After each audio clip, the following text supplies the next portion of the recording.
June 26, 1944, Hollandia Airbase, Dutch New Guinea. The checkers game sat unfinished as Lieutenant Colonel Charles MacDonald looked up from the board. The man standing at his screen door had just introduced himself, but the name hadn't fully registered. MacDonald was focused on his game with Lieutenant Colonel Merrill Smith, Satan's Angels operations officer. The civilian repeated his introduction with a quiet confidence that made MacDonald pause. Charles Lindbergh. The Charles Lindbergh, America's most famous aviator, was standing in a makeshift recreation hall thousands of miles from home, asking permission to discuss P-38 combat operations. Lindbergh had arrived unannounced, wearing khakis faded by the tropical sun, carrying only a notebook and the restless energy of a man who had come to prove something. Few could have imagined that this polite interruption would rewrite the rules of air combat in the Pacific. Over the next 6 weeks, Lindbergh's methods would revolutionize the way American pilots flew, extending the combat radius of the Lockheed P-38 Lightning by nearly 400 miles. What began as a civilian visit would turn into a transformation that made the Lightning nearly untouchable. But that morning, MacDonald only saw a nuisance. To him, Lindbergh was a celebrity past his prime, a civilian who had no place advising frontline fighter groups. The P-38s were already feared across the Pacific, their twin engines screaming vengeance over jungle and sea. Yet beneath their power hid a crippling weakness: range. Pilots had to turn back just as their targets came into reach. Lindbergh believed he could fix that, not with new engines or fuel tanks, but with mathematics, precision, and a radical idea that every pilot dismissed as impossible. The era of instinct was ending. The age of calculation had just landed at Hollandia. The P-38 Lightning was a marvel, a twin-boom, twin-engine masterpiece that looked unlike any other aircraft in the sky. It was fast, sleek, and deadly, designed to strike deep and vanish before the enemy could react. Lockheed's engineers had crafted it to dominate high altitudes and long distances, its turbo-supercharged Allison engines giving it a howl that Allied pilots called the Whistling Death. In the early years of the war, it became the Allies' pride in the Pacific, outpacing Japanese Zeros and tearing through bomber formations. But by mid-1944, that pride carried a secret burden. The P-38's range, once considered formidable, wasn't enough for the new phase of the war. Allied forces were pushing deeper into Japanese-held territory, where distances between islands stretched beyond the aircraft's fuel limits. Pilots would often reach the edge of their missions only to turn back, low on fuel, watching their targets disappear into the haze. What the men didn't know was that their aircraft could go farther, if only they knew how to make it happen. At Hollandia Air Base, the air was heavy with heat and frustration. Mechanics worked around the clock, pilots briefed and debriefed under swaying ceiling fans, and the daily grind of war dulled even the sharpest edges of morale. The P-38's thirsty engines and complex systems demanded precision that many squadrons didn't yet have. Pilots, trained to fly aggressively and at full throttle, treated the Lightning like a racer. It was fast, yes, but it was also temperamental. Push it too hard, and the engines overheated or guzzled fuel at a catastrophic rate. That's where Lindbergh stepped in. Though technically a civilian consultant for Lockheed, Lindbergh carried a reputation that opened doors and raised eyebrows. Once hailed as America's aviation hero, the man who crossed the Atlantic solo, he'd fallen from grace after controversial political views before the war. Many still viewed him with suspicion, but Lindbergh had one undeniable gift: an almost supernatural ability to coax performance out of an aircraft engine.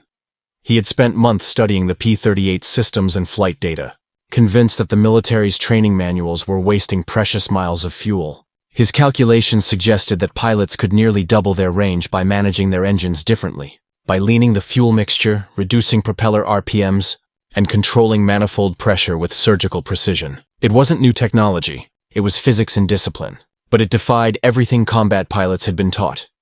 The U.S. Army Air Forces viewed his idea as theoretical nonsense. Fighter pilots weren't mathematicians, they were warriors. They trusted instinct, not equations. To them, throttle-back flying in combat sounded suicidal. Yet Lindbergh was undeterred. He had crossed oceans alone. He could cross this wall of skepticism too.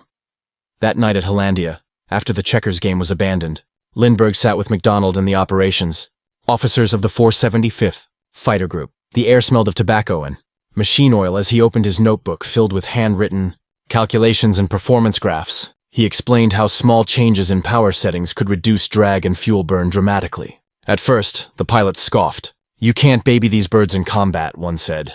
"You'll get killed before you hit the target." Lindbergh didn't argue. He simply smiled. "Then let me fly one," he said. The room fell silent. A civilian, flying a combat mission in the Pacific? It was absurd. But something in his calm tone, his unwavering certainty, made them pause. They didn't know it yet, but that single offer, one flight, would prove every doubter wrong and change the way the P-38 Lightning was flown for the rest of the war. The next morning dawned thick with heat, the kind that made the aluminum skins of aircraft shimmer like water. The 475th Fighter Group's ramp buzzed with the usual pre-flight chaos, ground crews refueling tanks, armorers checking belts of 50 caliber rounds, and mechanics shouting above the drone of engines testing their limits. But all eyes turned when word spread.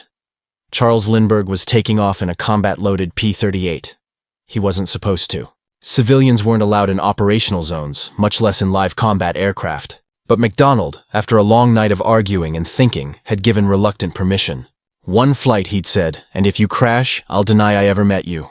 Lindbergh simply nodded and walked toward the fighter line with quiet purpose.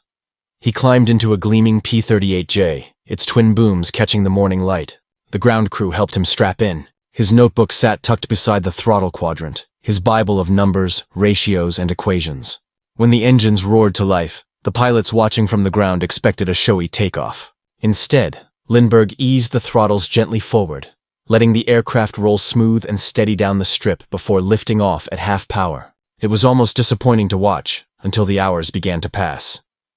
Where other P-38s returned after 2 hours, Lindbergh stayed aloft for nearly 4. When he landed, he still had fuel in both tanks. The mechanic stared at his gauges in disbelief. The man had just done what every combat pilot thought impossible, flown a Lightning twice as far on the same fuel load. That flight turned curiosity into obsession. Over the next week, Lindbergh flew alongside the squadron's best pilots, not as a lecturer, but as one of them. He demonstrated his impossible technique, keeping the propellers at low revolutions while managing manifold pressure for optimal efficiency. He explained that an engine didn't have to scream to produce power. It only had to breathe in rhythm with the air itself. At first, the pilots mocked him. "We're not flying mail planes," one quipped. "This isn't a Sunday cruise." But after each flight, they saw the same pattern. Lindbergh's gauges always read higher on fuel. His range always stretched further. Even the skeptics started asking questions. One young pilot, Lieutenant Joe Miller, was the first to try it in combat. On a mission escorting bombers to a target deep in the Celebes Islands. He followed Lindbergh's advice, reduced RPM, leaned his fuel mixture, and kept his speed steady. His wingmen thought he was lagging behind, but when they turned for home, Miller stayed on station, protecting the bombers longer than anyone else could. He made it back with fuel to spare. That evening, he walked into the ready room, grinning from ear to ear. "The old man's trick works," he said simply. Word spread like wildfire through the squadron. Soon, Lindbergh's techniques weren't just a curiosity, they were doctrine. Pilots began carrying small notes in their flight suits with his optimal power settings scribbled down. 1600 RPM, 28 inches manifold, lean to 50 gallons per hour. These numbers became gospel. Still, not everyone was convinced. Some commanders feared Lindbergh's influence, worried that pushing the aircraft too far might lead to failures or accidents. And beyond the base, whispers began reaching higher headquarters, complaints that a civilian was interfering with combat operations. But MacDonald saw the truth in the data. Every flight log, every mission debrief showed the same thing. Range increasing, success rates improving, lives saved. Lindbergh's numbers were no longer theory. They were reality written in fuel, time, and survival. The pilots of the 475th were no longer just flying fighters. They were flying instruments of endurance, machines tuned not for bursts of speed but for calculated precision. And the war in the Pacific, once defined by distance, was about to shrink dramatically. By early July 1944, Charles Lindbergh's presence at Hollandia was no longer a novelty. It was a quiet revolution in motion. What had started as one curious experiment had turned into a transformation that even the most battle-hardened pilots couldn't ignore. The 475th Fighter Group was flying deeper into enemy territory than ever before, escorting bombers to targets once thought unreachable. Each mission pushed the limits of endurance and machine, yet the results spoke for themselves. The moment of truth came on July 28, 1944. A mission that would etch Lindbergh's name back into aviation legend. The target was the Japanese stronghold at Babo, on the western coast of New Guinea, a heavily defended base known for its deadly anti-aircraft fire and well-trained Zero squadrons. The plan called for long-range P-38 escort of B-25 bombers, a task most pilots considered suicidal. Even with auxiliary tanks, the distance was near the Lightning's operational edge. Lindbergh insisted on joining the mission. MacDonald protested. This wasn't a training flight, it was combat, but Lindbergh's calm persistence won again. If my methods work, he said, they must work under fire. And so, the civilian who wasn't supposed to fly combat took his place on the wing of the squadron's formation leader. As the P-38s lifted off at dawn, the air was a shimmering wall of heat and humidity. The pilots throttled back to Lindbergh's recommended power settings, watching the fuel flow meters sink lower than they'd ever seen. The flight to Babo was long, silent, tense, the kind of mission that tested nerves as much as engines. Over the intercom, Lindbergh's calm voice occasionally cut through the static. Watch your RPMs. Ease the throttles. Let the aircraft fly itself. Hours later, the coastline appeared, a strip of green and smoke ahead. Enemy fire began lacing the air. The formation broke into attack runs. Lindbergh, despite his civilian status, dove into the fray with surgical precision. His P-38 wove through tracers and flak bursts, strafing Japanese gun positions with the same calm focus he brought to his fuel calculations. Witnesses later said he flew like a man who had already measured every variable of survival. His movements were smooth, deliberate, never wasting a single burst of energy. When a Zero dropped onto his tail, Lindbergh pulled a wide climbing turn, managing his engines perfectly. The twin Allisons responded as if they were reading his mind, and he rolled inverted, snapping behind his pursuer. One short burst of his 50s, and the Zero exploded into flame. The pilots watching couldn't believe it. Charles Lindbergh, the man they'd once mocked as a desk-bound consultant, had just scored a confirmed aerial kill. But the greater victory came after the battle. As the formation turned for home, most pilots expected the usual anxiety, the creeping dread of low fuel, the question of whether they'd make it back. This time, something extraordinary happened. As they reached Hollandia hours later, nearly every P-38 still had fuel remaining. Not a single plane had to ditch. Not one pilot was lost. In the debriefing tent, the flight logs told the story in black ink and astonished handwriting. Record endurance, record efficiency, and a flawless mission completion rate. MacDonald looked at Lindbergh across the room, shaking his head in quiet disbelief. "You just gave us the Pacific," he said. Lindbergh didn't smile, didn't boast. He simply closed his notebook and said, "The airplanes were capable all along. We just had to learn to listen to them. For the first time, the numbers and the instincts had finally become one, and the war in the air would never be the same again." Word of the Lindbergh method began spreading beyond the humid confines of Hollandia, like wildfire carried on the wind. At first, it traveled through whispers among the fighter squadrons, a kind of underground rumor told between missions. You hear about the Lightning pilot who flew to Babo and back with fuel left over? But soon it wasn't rumor anymore. Flight logs, mission reports, and debriefings all told the same story. Fuel endurance up by a third, sometimes even half, and combat effectiveness never better. What Lindbergh had done defied every assumption the Army Air Forces held about fighter tactics. He had proven that pilots didn't need more fuel tanks or faster engines. They needed discipline, understanding, and a new relationship with their machines. But the higher his success climbed, the more attention it drew, and not all of it was welcome. Back in Washington and Brisbane, staff officers frowned at the reports crossing their desks. A civilian was flying combat missions. A civilian was instructing Army pilots. That civilian was also Charles Lindbergh, a man whose pre-war political statements had made him a pariah in the halls of government. Officially, he was only supposed to observe, collect data, and advise Lockheed on technical improvements. Unofficially, he was rewriting the operational doctrine of the Pacific Theater. At Hollandia, none of that mattered. To the men flying missions every day, Lindbergh wasn't a controversial figure. He was a comrade who had made survival more likely. Pilots began to treat his advice as gospel. Even those who had mocked him days earlier now gathered around his notebook, learning his settings like students at the feet of a master. In the sweltering tent that served as their ready room, Lindbergh would draw simple charts on scrap paper.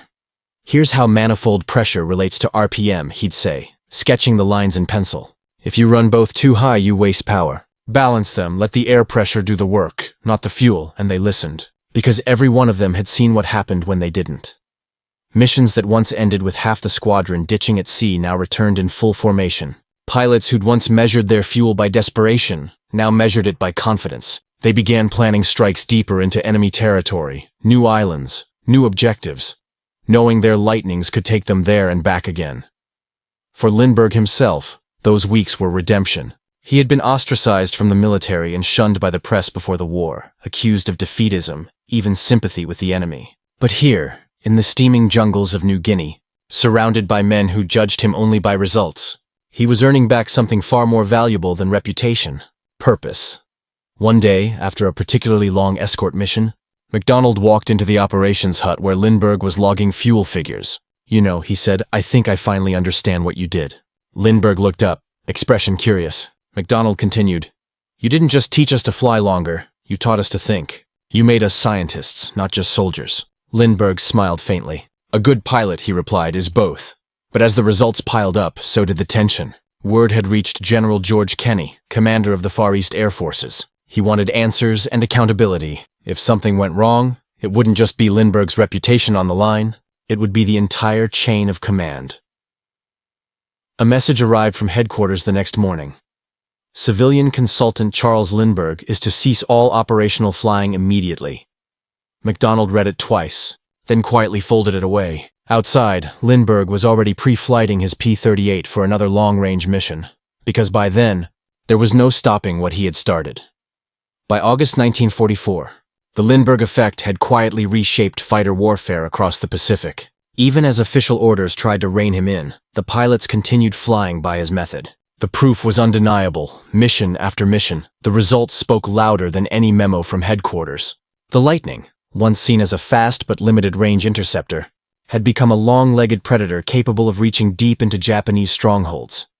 And it wasn't just the 475th Fighter Group. Word had spread across other squadrons, the 433rd, the 49th, the 8th. Pilots began experimenting on their own, copying the mysterious Lindbergh settings. Some didn't even know he was still in theater. They just knew that somewhere out there, a man had discovered the key to endurance, and now they were reaping the benefits. The transformation was staggering. Fighter sweeps that once required refueling bases now operated freely. Bomber escorts could stay longer over target zones, defending their charges from zero ambushes that used to strike in the final minutes before withdrawal. Even reconnaissance flights began venturing further into uncharted skies, mapping routes for future invasions. The air war's geometry had changed, and with it, the tempo of Allied progress.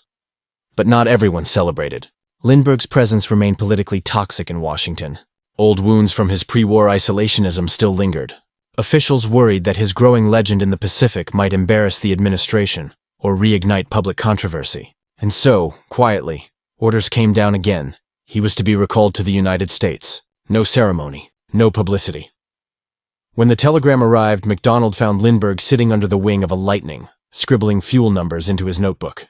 The jungle air buzzed with insects, and the scent of aviation gas hung heavy. "You knew this was coming," MacDonald said, handing him the message. Lindbergh took it, read it once, then folded it neatly. "I did," he said softly, "but it's all right. The work's done." MacDonald frowned. "You think they'll even use what you've taught?" "They already are," Lindbergh replied, glancing toward the line of P-38s shimmering in the sun. "You can't unlearn knowledge once it's proven in the sky." That afternoon, he flew one final mission, a long-range escort over the Halmahera Islands. The squadron followed his lead one last time, their formations stretching like silver arrows across the endless blue. It was a quiet farewell, unspoken but deeply felt. When they landed, the men gathered around his aircraft, sweaty and grinning. Someone handed him a canteen. Another slapped the wing. Nobody said the word goodbye. They didn't need to. A week later, Lindbergh boarded a C-47 bound for the rear areas, leaving behind the humid base that had become both laboratory and crucible. His departure was as unannounced as his arrival had been. No medals, no salutes, just a faint trail of dust from the transport's wheels and the echo of twin Allisons roaring over the jungle one last time. But the legacy remained. Within months, Lindbergh's methods became codified into standard operating procedure for long-range operations. Official manuals began quietly including tables that mirrored his handwritten notes. No credit was given, but the numbers were unmistakably his. In the months that followed, those same efficiency techniques would enable missions to the Philippines, to Formosa, and eventually toward the Japanese mainland itself. Every mile gained in range meant new targets reached, new victories secured, and countless lives saved. For Lindbergh, it was vindication, though a silent one. He had come to the Pacific to help, and in doing so, had rewritten the science of air warfare. History might never celebrate him publicly for it, but the men who flew the Lightnings knew the truth. In the Pacific skies, his name had become more than a symbol. It had become a method. September 1944, the war had shifted. Allied bombers were pushing further north, hammering the oil refineries, ports, and airfields that fed Japan's crumbling empire. The P-38s, armed with the lessons Lindbergh had left behind, now operated from remote strips carved out of the jungle. Their range expanded so dramatically that no island seemed too distant. One morning, a mission was planned to strike Balikpapan, a critical Japanese oil hub on the coast of Borneo, nearly 200 miles round trip. It was a flight distance that would have been unthinkable before Lindbergh's arrival. But now, the 475th Fighter Group approached the briefing with quiet confidence. They knew their engines, they knew their limits, and they knew that the impossible was no longer impossible. Colonel MacDonald, standing before the operations map, looked over his pilots. Many of them were the same men who had once laughed at Lindbergh's equations, the same ones who'd said you couldn't fight with throttles half closed. Now they were veterans of the new doctrine, engineers of their own survival. "Boys," MacDonald said, tapping the map. "This one's long, real long, but we're going to make it work. We're going to do it his way." No one asked who is meant. They all knew. At dawn, the lightnings roared into the air, heavy with ordnance and auxiliary tanks. The rising sun turned their aluminum skins to molten silver as they climbed into formation. Each pilot flew by the book, Lindbergh's book. 1600 RPM, 28 inches of manifold pressure. Mixture leaned just shy of engine sputter. Smooth, deliberate throttle. Not a drop wasted. For 6 hours, they flew over nothing but ocean. Below them, the waves stretched endlessly, a shimmering reminder that there was no room for error. If their calculations were off, even slightly, they'd run out of fuel hundreds of miles from home. But the gauges held steady. The lightnings purred. Their twin Allisons synchronized like heartbeat and breath.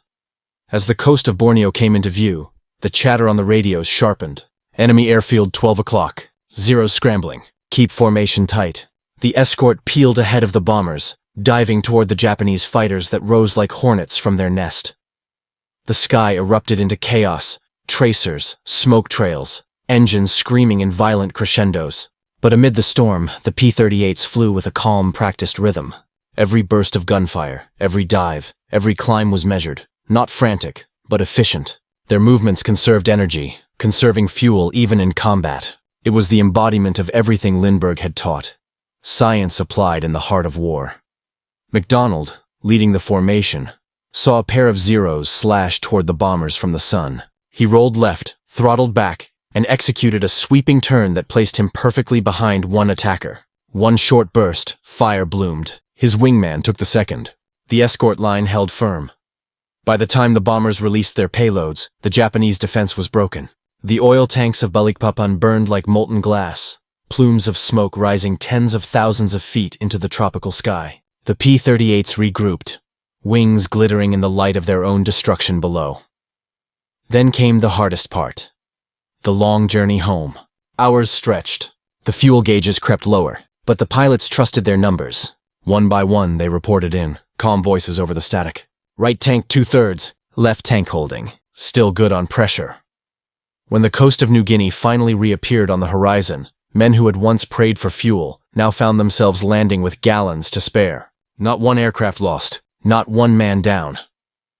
The mission to Balikpapan became the longest successful fighter escort in the Pacific to that date, a feat the official reports credited to improved operational procedure. But among the men, they called it what it really was, the Lindbergh mission.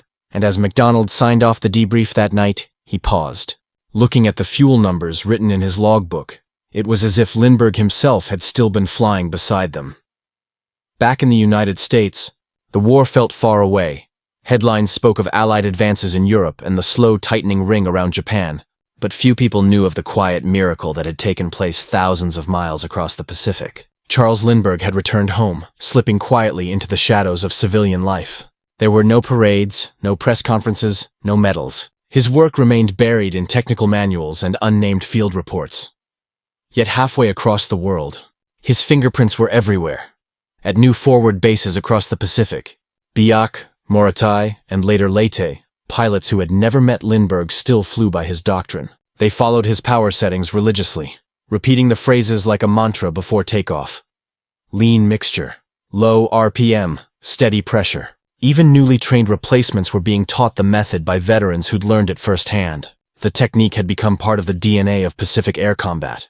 In October 1944, as American forces prepared to invade the Philippines, the P-38 Lightning became the long-range sword that cleared the skies. They swept ahead of the invasion fleet, striking airfields on Luzon and Mindanao, intercepting Japanese bombers before they could reach the beaches. For the first time in the war, the U.S. could project fighter cover over entire invasion zones, an unthinkable advantage just months earlier.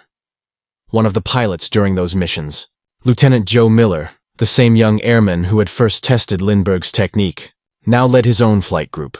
He carried a small, oil-stained note in his pocket, the same scribbled fuel settings Lindbergh had given him at Hollandia. Every time he folded himself into his cockpit, he touched the paper like a charm. During one particularly grueling mission over the South China Sea, Miller's formation found itself deep over enemy territory. Chased by a dozen Zeros, the old instinct screamed at him to push the throttles forward, to run the engines hard and fast. But he remembered Lindbergh's voice, calm and methodical. "The secret isn't speed, Lieutenant. It's efficiency." So he throttled back, coaxing the Allisons into a smooth, low hum. His pursuers, burning fuel recklessly, began to peel away one by one. By the time Miller's group crossed back into friendly airspace, his fuel gauges were hovering low, but he made it home, and so did every man flying with him. That night, as the mechanics checked the planes, one of them called out, "Sir, your fuel tanks look almost untouched." Miller just smiled. "That's how we do it now," he said. From a distance, Lindbergh followed the progress of the Pacific campaign with quiet satisfaction. He received letters, some official, most handwritten by men whose lives he'd saved without ever knowing their names. They spoke of impossible missions made possible, of the confidence his method had brought to every pilot who'd once feared the ocean's endless horizon. But the truth was, Lindbergh's contribution remained invisible to the public. The government, wary of his controversial past, made no mention of his service. His technical reports were sanitized, his name removed. The data stood alone, stripped of identity, but still powerful. And yet, inside every cockpit that roared toward Japan, he was there, a ghost in the engine notes, a whisper in the throttle. By the time the U.S. advanced into the Philippines and beyond, Lindbergh's influence had become doctrine, not just for the P-38, but for every aircraft capable of long-range flight. From bombers to transports, the Lindbergh method shaped an entire generation of pilots who learned that precision could outlast brute power. The Pacific War had changed, and though his name was buried in silence, Lindbergh's quiet revolution was still unfolding above the clouds. For the men who flew those endless missions, his numbers weren't just calculations anymore. They were the difference between returning home and never being found. By 1945, the war in the Pacific had transformed into a vast, relentless machine, an orchestra of engines, logistics, and endurance. From the Marianas to Iwo Jima, American fighters and bombers now struck deep into the empire of Japan, crossing distances that had once seemed impossible. And behind much of that newfound reach lay an invisible hand, Charles Lindbergh's forgotten mathematics of flight.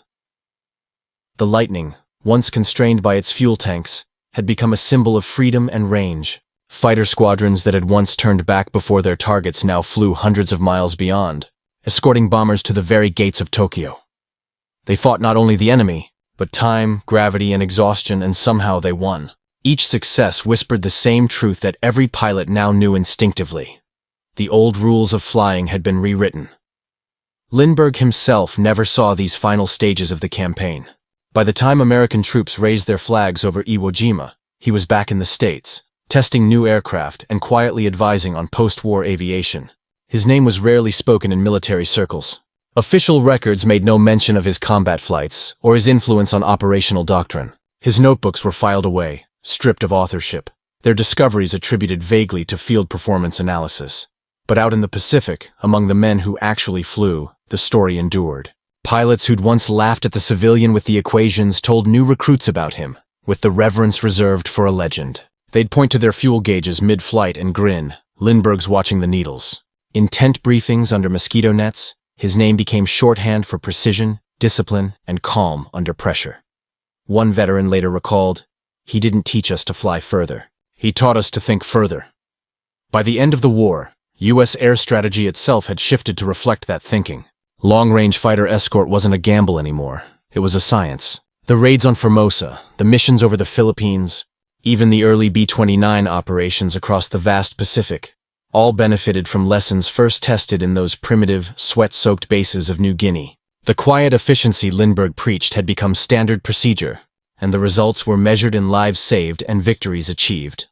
When the Japanese finally surrendered in August 1945, few would ever connect that moment to the man who once walked into a jungle base with a notebook and an idea. But among the 475th Fighter Group, his legacy was immortal. They knew that without those extra miles of endurance, many of their missions would have ended in the sea. Many of their friends would never have come home.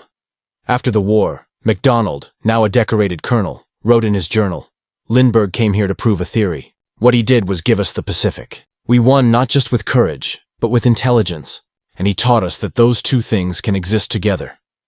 That statement, tucked in a forgotten diary, was perhaps the truest tribute Lindbergh would ever receive. For decades, historians would overlook this chapter of his life. His flight across the Atlantic would remain his most famous achievement. His controversies would remain his most debated.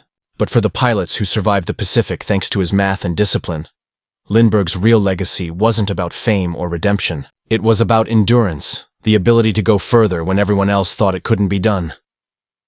The man who once flew alone across the Atlantic had, in the end, helped thousands fly home across the Pacific. And though no medal ever bore his name, the engines that carried victory to Japan still echoed his silent lesson. Precision is power, and power, when understood, has no limits. In the years after the war, the world moved quickly. The jet age dawned, propellers gave way to turbines, and the Lockheed P-38 Lightning became a relic in museums and scrapyards. Yet, among the pilots who had once flown her, the memories never faded. They spoke of blistering sunrises over the Coral Sea, of shimmering horizons that seemed to go on forever, and of the strange, quiet man who had taught them to make those horizons reachable. Charles Lindbergh slipped back into civilian life without ceremony. He would later work with Pan American and serve as a consultant on advanced aircraft design, watching as the technology he'd helped refine evolved far beyond his own era. But he rarely spoke of New Guinea. He didn't need to. His legacy lived in every long-range mission, every tactical manual that preached efficiency over aggression, and every pilot who had learned that mastery of a machine begins with mastery of oneself. Colonel MacDonald never forgot that first meeting. Years later he wrote, "Lindbergh reminded us that the sky doesn't reward emotion, it rewards precision. He changed how we thought, and that changed how we fought. In a war defined by fire and fury, it was almost poetic that one of the most decisive revolutions came not from explosions, but from quiet numbers written in a civilian's notebook." When the last P-38s were retired, mechanics found tiny inscriptions carved on cockpit panels, initials, squadrons, and one recurring word, Lindy. It wasn't graffiti. It was gratitude. And though history may remember Lindbergh for his solo flight across the Atlantic, the pilots who crossed oceans of war knew a different truth. He had done it again. Only this time he didn't fly alone.